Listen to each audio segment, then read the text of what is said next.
What up, people, and welcome to the first edition of many of Street Smart Sales. My name is Jonathan Williams, also known as JB, John B, whatever comes out naturally, roll with it. And I have my very good friend here, business partner, collaborator, Brian Curran. Brian, man, so say what's up to the people, bro. What up, everybody? Thanks so much for tuning in to the first of many episodes of Street Smart Sales.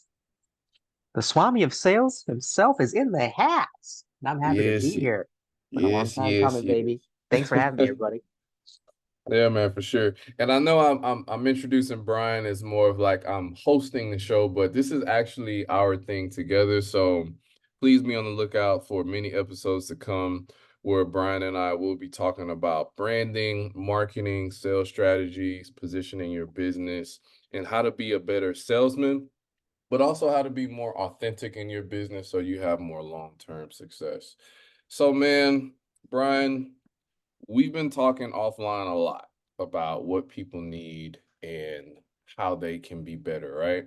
Mhm. Um, but let's just go ahead and kick this off with just some little bit information about us so people know kind of like where we're coming from, who you are, who I am for people tuning in for the first time. So I'll give you the floor first, man. Yeah, so a little bit about me. I've been in sales for it's been like over 18 years now. I've done everything from being the guy that was making cold calls and sending the cold DMs, and setting those appointments, to the Mhm. guy that, became the one that would do all the proposal negotiations and presentations and the follow-ups and closing the deal, so to speak.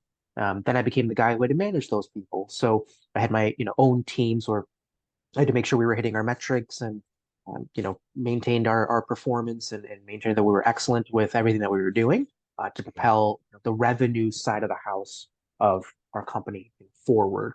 I got very heavy into copywriting at the same time about 5, maybe 6 years ago. So Mhm. I, broke in by doing blogging, then became a freelance writer for 2 or 3 years. Got became a copywriting coach, an editor at an online publication I helped launch. Got promoted, from copywriting coach at a high ticket business coaching company up to master coach. That's actually where I met Jonathan. He was one of my clients briefly while I worked there. And Mhm. yeah, kind of, done a lot there revolving around sales, copywriting coaching, business coaching, organic account expansion.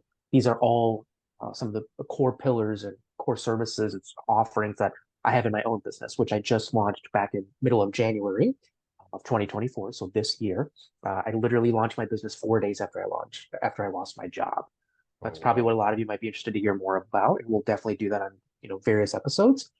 Again, lost my job January 12th. 4 days later, launched my business, and here we are, almost 9 months later. I'm still able to do this full time, so I must be doing something right. And excited to offer some value here.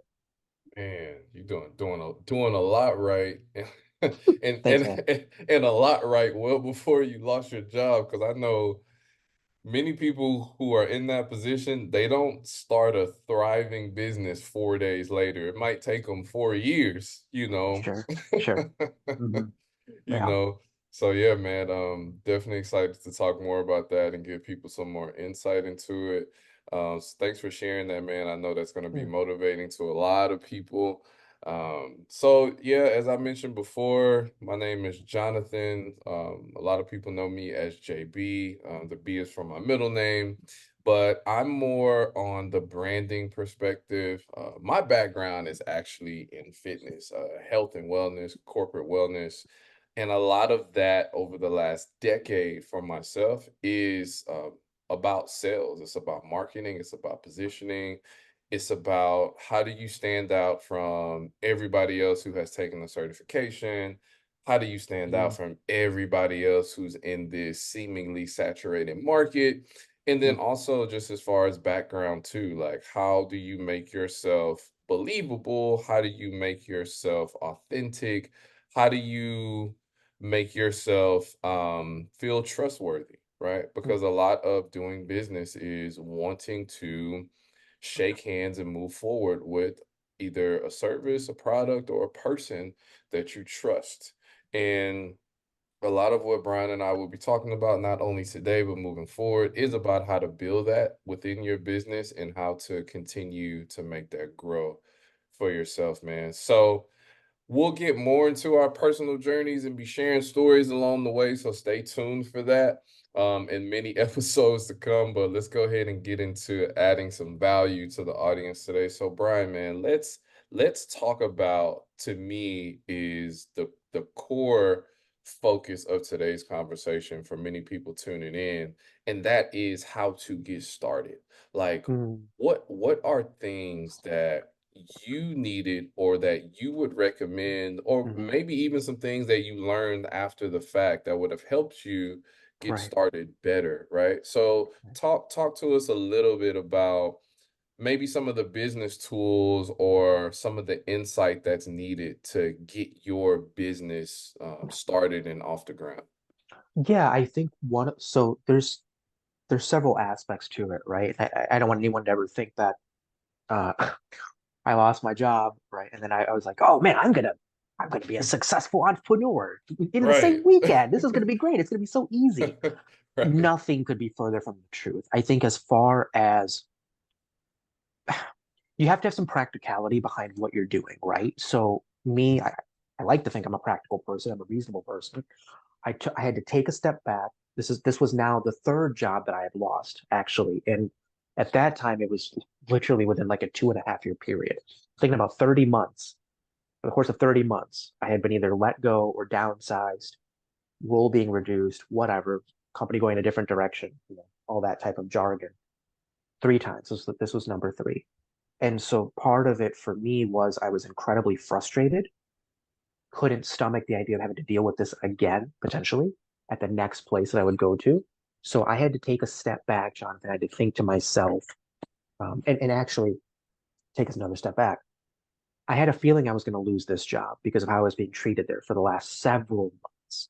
It was Mm, awful. It kind of felt like the writing was on the wall that they didn't really want me around.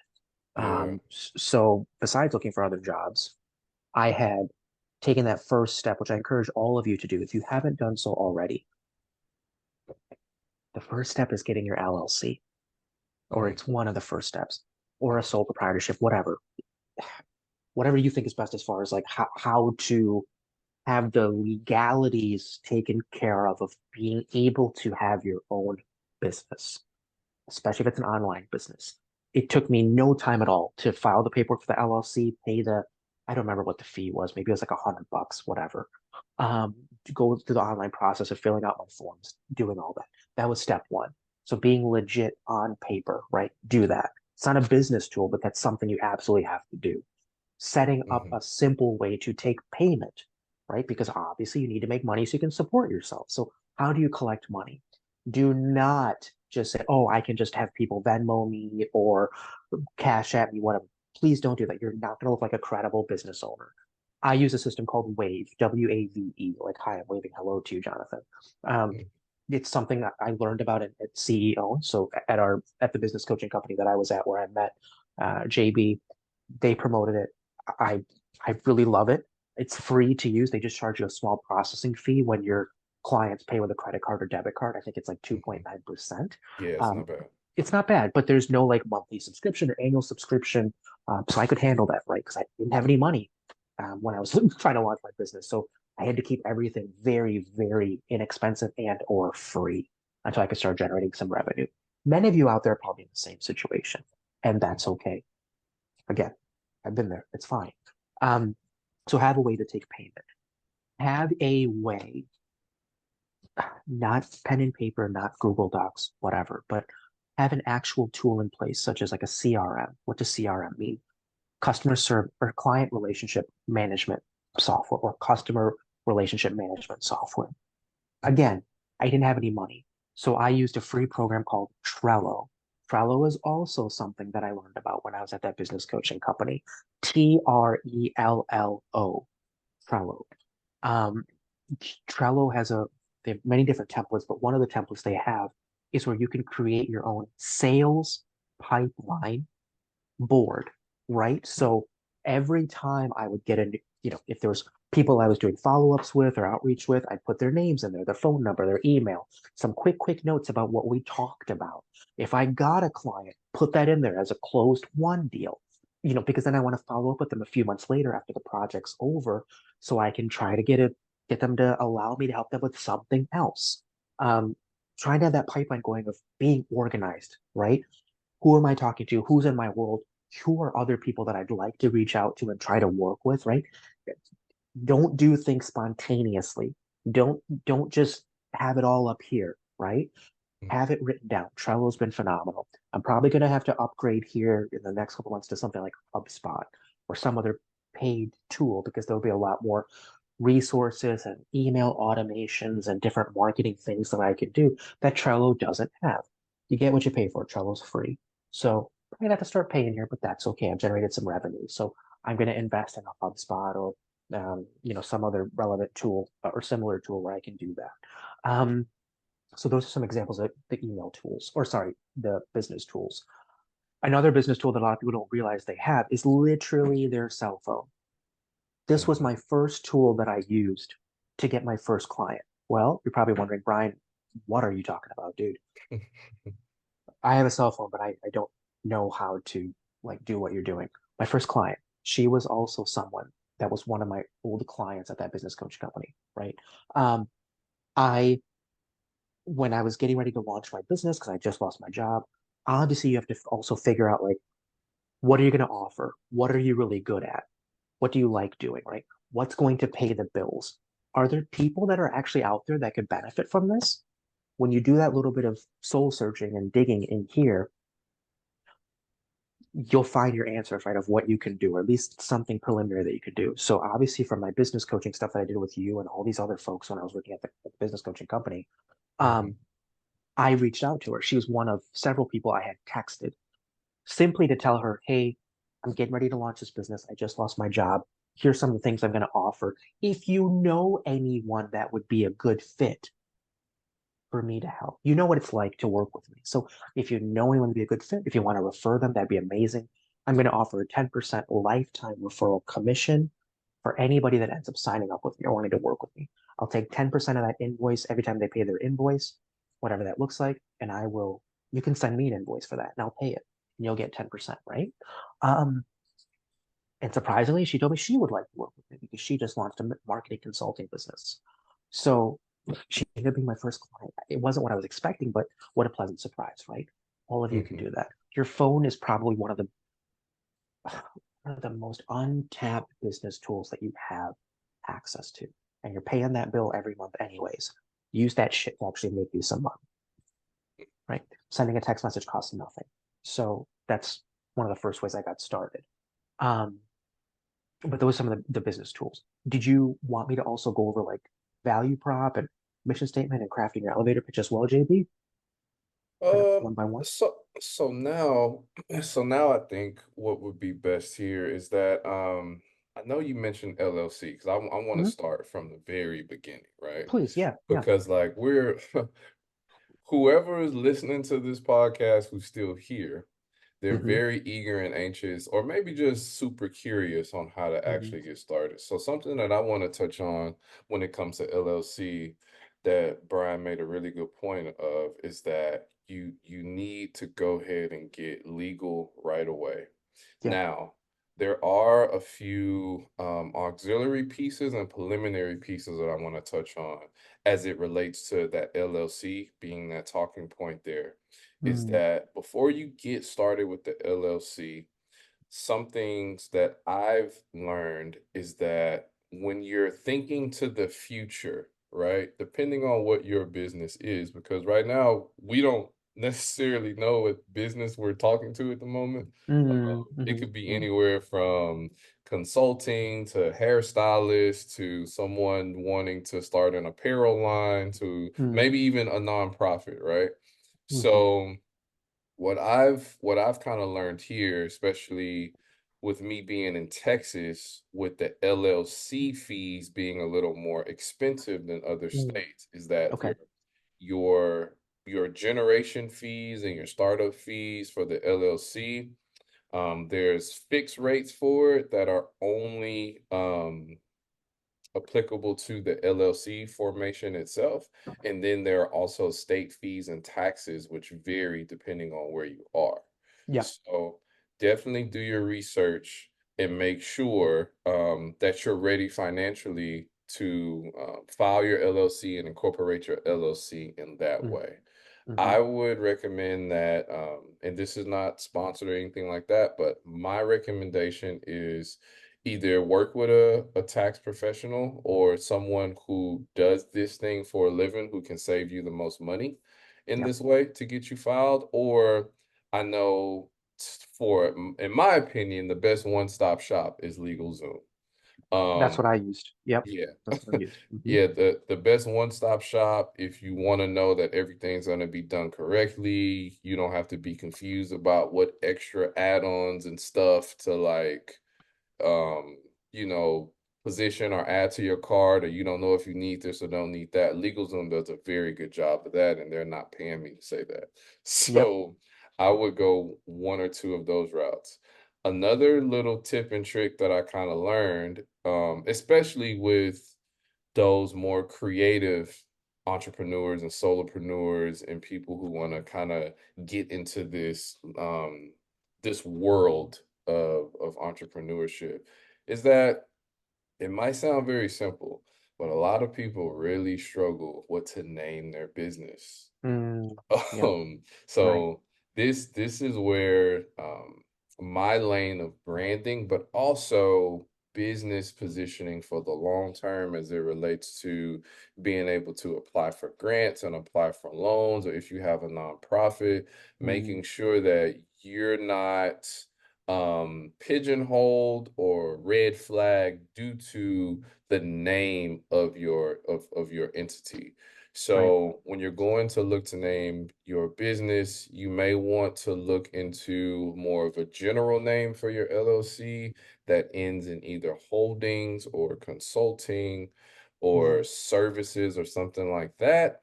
And you can mm, do research on why that's important. This will be an hour-long video if I go into that, but take my yep. word for it and do your research on that. Yep. Because your LLC doesn't have to be the name that people know your business as, because you can Mm, file a LLC and then you can also file a DBA underneath your LLC, which is significantly cheaper. mm-hmm, And then your business can still legally have a legal alias that the outside world knows you as, but when you go to get a business bank account and apply for business credit and business loans and things like that, you can apply for that as XYZ Holdings, right? And then mm, you may have more opportunities to position yourself financially as a business while the rest of your consumer base knows you as XYZ Bakery Services, or mm, XYZ Treats, or XYZ Hair, So mm, that's something that I definitely want to give to the audience too, because that's something that I learned very late. And mm, then I ended up getting a lot of denials with certain things and had to use like my own personal credit to get started when I got yep. started years ago. Yep. So that's definitely something I kind of want to put out there. And then also too, as it relates to funding, make sure as soon as possible after you file your LLC, you go ahead and get a business bank account. That's also a business tool that you'll need just to keep your Mm, funds separate so that you don't get into any of those random tax issues and horror stories that you hear a lot of business owners getting into after 3 to 5 years of being in business, and they've made all this money and now somehow they've gone bankrupt, you know. mm, So yeah, definitely just wanted to plug that in there real quick. Everything yep. that Brian said to you is gold. Those are things that I've needed to do as well. But I just wanted to kind of go back to that point because I didn't want people to run out there, get an LLC, and then still run into certain roadblocks with their Mm-hmm, LLC and feel like, well, mm-hmm, they told me to get an LLC, and then now what? I can't, mm-hmm. I feel like I'm kind of stuck. So Yeah. yeah. But yeah, Just as like Brian, those simple like housekeeping type of things. yeah, yeah, Mhm. definitely, man, definitely. But man, we can go ahead and talk about that, the value prop now, and Yep. then get into the next point, man. Yeah, the value prop is huge. So this is guys where you're trying to figure out, well, what why should someone work with me, right? So okay, if I'm a barber in my local community and I know within we'll say a 20-mile radius, there's 10 other barber shops Hmm. that a customer could go. Everybody's cutting hair. Everybody thinks they're really good at it. Everybody probably already has customers who would agree that they're good at it. Why should someone come to me, right? This is where you have to figure out, generally speaking, what are all these other barbershops doing really well? Cool. Hmm. Obviously, you want to do that well as well. But there's typically going to be one or two things, especially where they're missing the ball. There's going to be a Hmm. gap there, right? Yep. Whether it's, uh, I'll call this out, something as simple as typically when someone calls into those barber shops, might be a long wait time because everyone's busy cutting hair. So no one might Hmm. answer the phone fast enough. It might ring three, four, five times. You might, every time you call, you get put on hold for 2 to 5 minutes, sometimes longer, because everyone is quote unquote really busy cutting hair. So you're Hmm. sitting there waiting just to book an appointment. So you can Hmm. spend money. That's a pain point. That's a challenge. And if you've noticed that that's a constant theme for all these other barbershops, well, that can end up being your barbershop's value prop, where you guarantee that whenever someone calls to book an appointment, that within the first two rings, someone is going to pick up that phone and someone is going to help you, not put you on hold, but help you make an appointment right away or let you know, hey, we're not very busy right now. We don't have any appointments on the books for the next hour. If you're free, if you're on your lunch break and you want to come by and get faded up or get lined up real quick, we can take care of you. Hmm. Like being proactive about servicing the people in your community, not putting them on hold, not making them wait weeks to get their hair done, whatever. That's something that's so simple and such a minute detail that most of us will just glance right over it. But Hmm. that could be y'all's ticket for your barbershop to do really well because it's something no other barbershop in your area seems to be focusing on, which is speed and taking care of your customer faster and better than everybody else. So you can win. And guess what else you can do for that type of premium customer service? You can charge more. Very true. You can charge more. So even though y'all are doing the same haircuts as everybody else, same style, same everything, everybody in that shop has the same qualifications as every other barber and every other barber shop, you can charge more. I will guarantee you that. Guess what else you can do? You can win more business and get more referrals because unlike the other 10 barber shops or whatever that are in the area, y'all seem to care more about your customers. That's the Hmm. seed that you're planting. So you're going to get really great word of mouth advertising that way too. So you're going to be busy as hell. So you need to charge more so you can take on more of these awesome customers that need your help. You can justify it, right? So please figure out what your value prop is. Why should people work with you? It can be something so minor that most people glance over, but it's going to end up being a big deal. No, that's very true. And as it relates to digital marketing Hmm. and social proof, Yeah.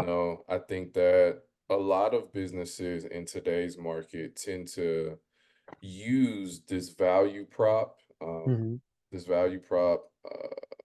category to use outside influence as social proof. So I Yep. mean, even just hosting certain specials or inviting people of a certain influence to come by the barbershop and maybe you just give them a free haircut or maybe you give them a discount and then in exchange you're able to record that haircut or you're able to get a statement from them. And I Mm, know Brian, you're really big on this as it comes yeah. to reviews and kind of Yep. trying to trading like value for value as it relates to value prop. You could talk a little bit more about that. I think Yep. you're a genius when it comes to that, and I know you haven't spoken on that yet. So if you could elaborate on that, that'd be perfect. Yeah. Well, Thank you. It's not every day I'm called a genius, so let me just calm my ego down for a minute. Oh my God. Thank you for that. Yeah, see, this is another small detail. It's such a minor thing, but my dad would always try to teach me that the little things are truly what make all the difference. He was always really big on that. He still is to this day. With reviews, when I first got started, man, I knew I was really good at what I do. I Hmm. knew I was an excellent business coach. I knew I was really good at copywriting. I spent so much time and energy and resources to learn this craft. Sales, obviously, I think I thought I was good at it because I had done it for so long. Hmm. I always felt like I could always stand to get better and learn new Yeah. things, but I knew my skill sets were strong. However, when you are someone who has just launched a business 2 months ago, 6 months ago, 7 months ago, what have you, like me, right? Like a Brian Currier, you just because you think you're amazing at something doesn't mean that other people think you are. Hmm. Just because you and all the other people that work with me, as students and clients loved me, it doesn't mean that a total stranger who I'm going to offer my services to is going to believe me, right? You have to have social proof. You have to. And so I always practice the 3 R's. For y'all that are listening, if you're able to jot this down on a Google Doc or a notepad or whatever, the 3 R's stand for R as in Robert. The 3 R's stand for review, renewal, and referral. Review, renewal, referral. Every time I help a new client, I am focusing on those things for long-term growth. I always ask people for a review. Do I always get one? No. Sometimes people get busy, they forget about it. I ping them a couple of different times. They say they'll do it, they never end up doing it. Okay, fine. But I asked. I asked. And whenever they leave me a review, obviously you want to post it. I have a whole portfolio of each customer's Google Drive folder where if they've submitted a review or a video testimonial or a written testimonial, I screenshot it or upload that file into that shared Google Drive, into that folder. So I have it organized. I am not the most organized person. At least I didn't used to be. Guess what I had to become when I opened this business, launched this business? I had to freaking become organized. This is the kind of stuff that's important. It was a gap. It was a weakness I had. I had to fix it, right? I don't have anybody else to help me with this stuff for now. So I have to do it. And then I post a review so strangers can see, wow, this person left Brian a 5-star review. Here's some really nice things they said. Look at this person's video testimonial that they left about Brian. Look at this person's written testimonial. Look, another 5-star review. Every week, this dude is posting one or two positive reviews or written testimonials from all different people.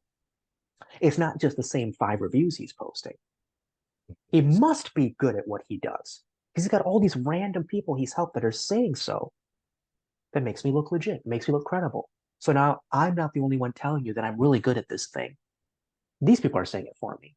It makes selling a lot easier. You have to focus on the 3 R's, right? Review.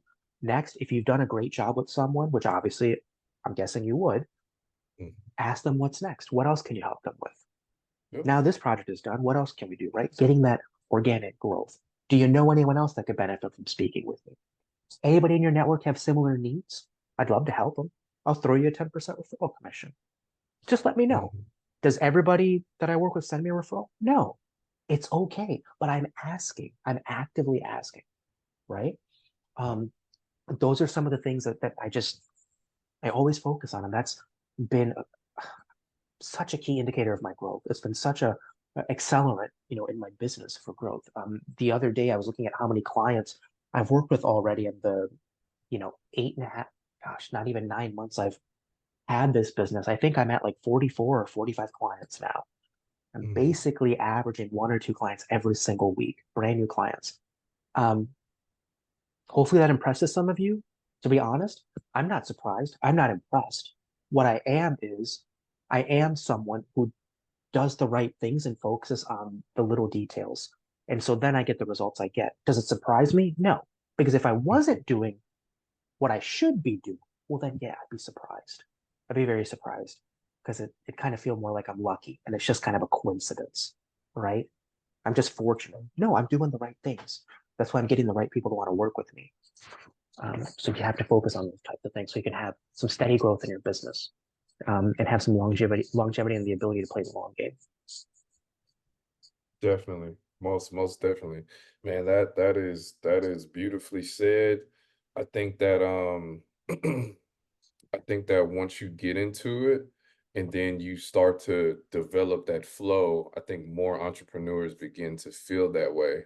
Mm-hmm. And before they feel that way, it's very important that you know and understand how to tell people what you do, which is, Right. our next topic here, because I think a lot of beginners, or people who get into business for themselves, when people ask them what they do or they ask about this business, Mm. they start listing out all of the services that they offer, Yeah.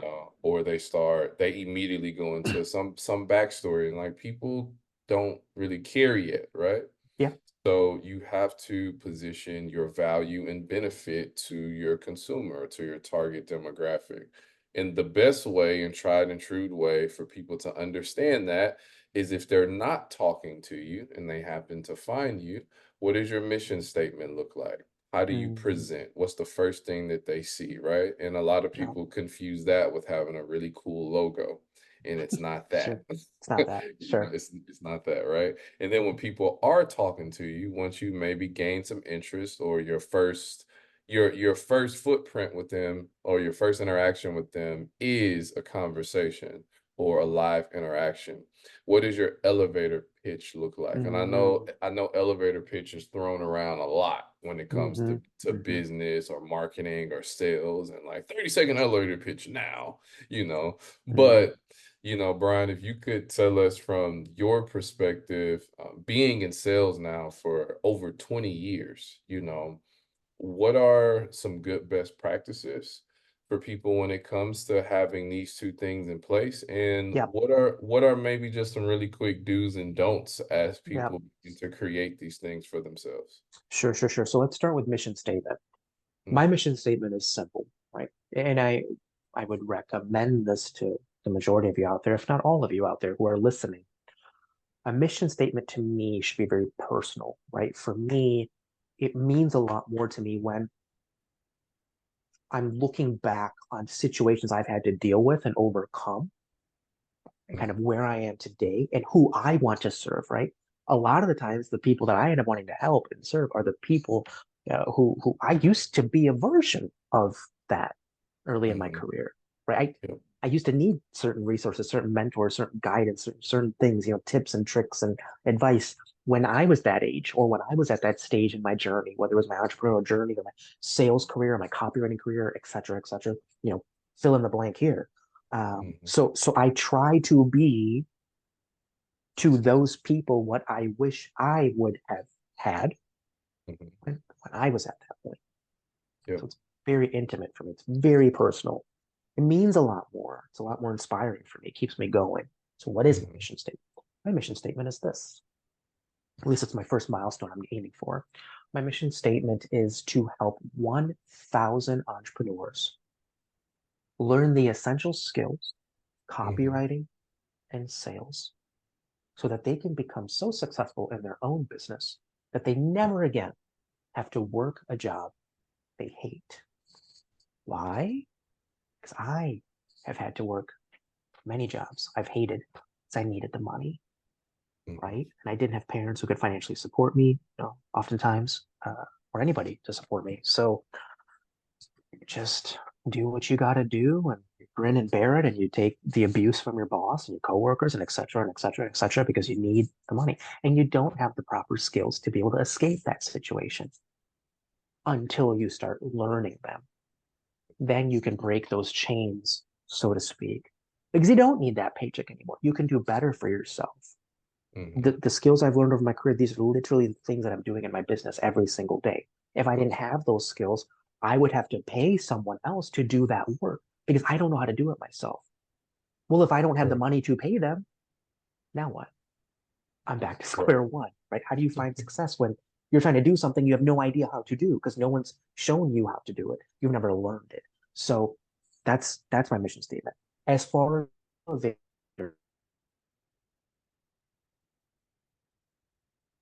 to 15 seconds max. That's been my experience. I don't know if I'm Hmm. right. I don't know if it's a fact. It's just my experience, right? So your elevator pitch needs to immediately, the second you open your mouth, Hmm. immediately needs to focus on the major pain point or a couple of the pain points of your ideal clients that you're trying to help or that you've been helping, right? What do I mean by that? Hmm. You can use a framework such as this. You know how, and then you go into what you do. So a lot of, not every time, but a lot of times people ask me, tell me about your business. What do you do? Oh, well, you know how a lot of entrepreneurs and solopreneurs struggle to attract their ideal clients?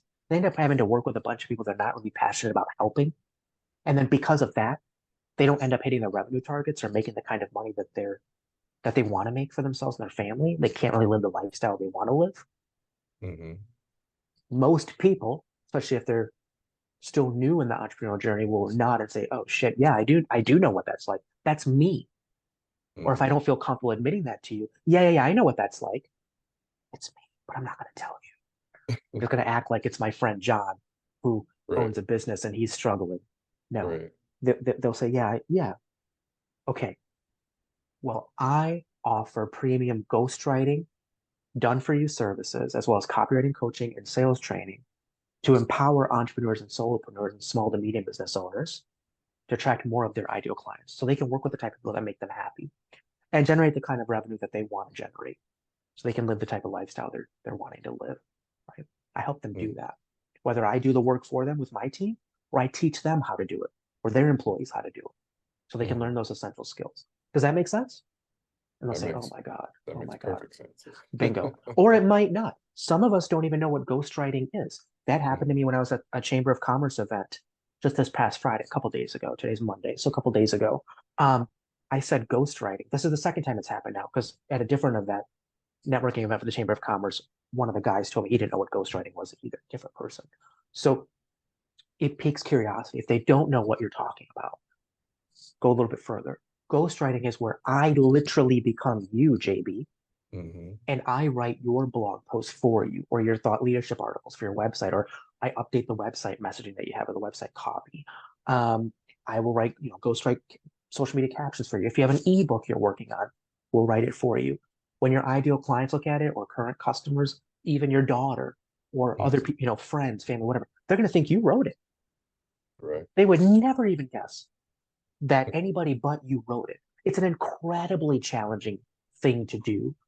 It's incredibly difficult. I've had to work really hard to learn that skill.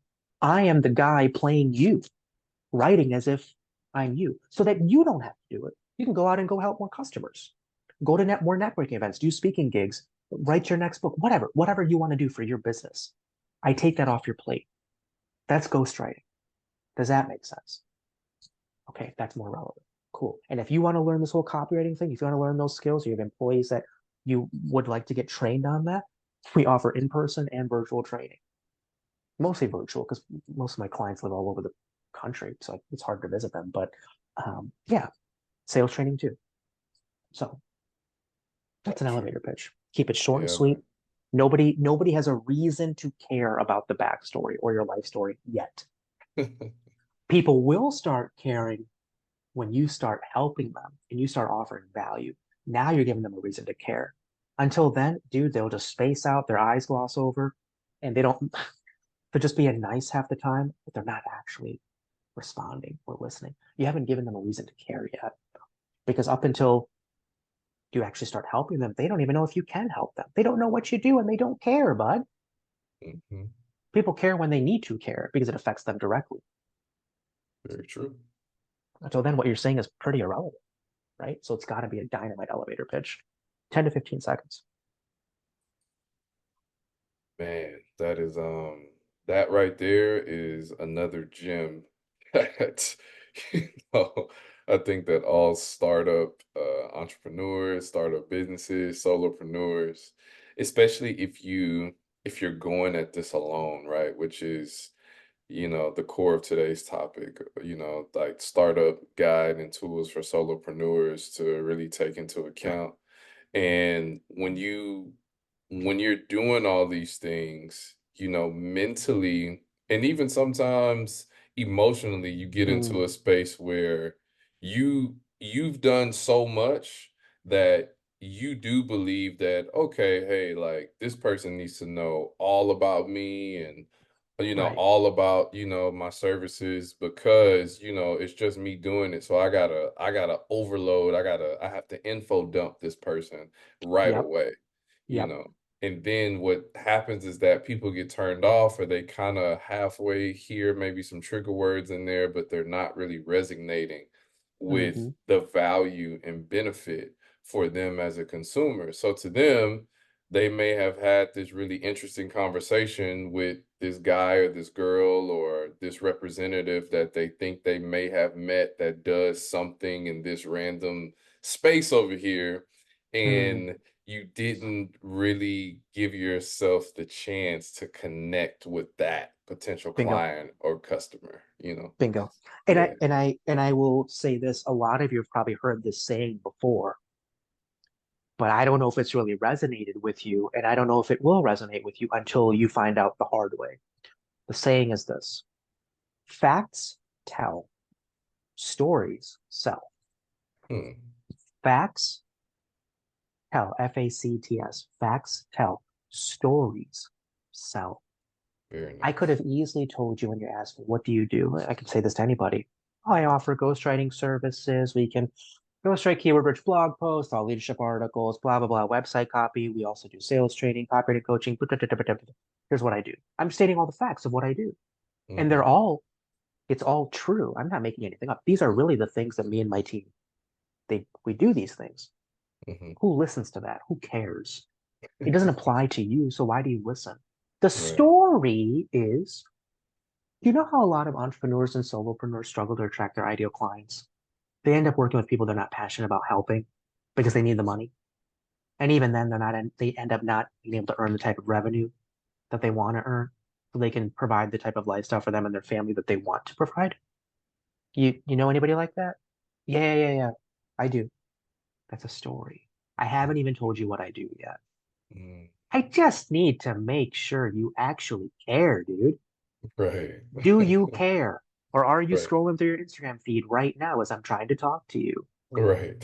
Are you looking out the window and wondering, man, I got to get going pretty soon. I got to pick up my kid from school.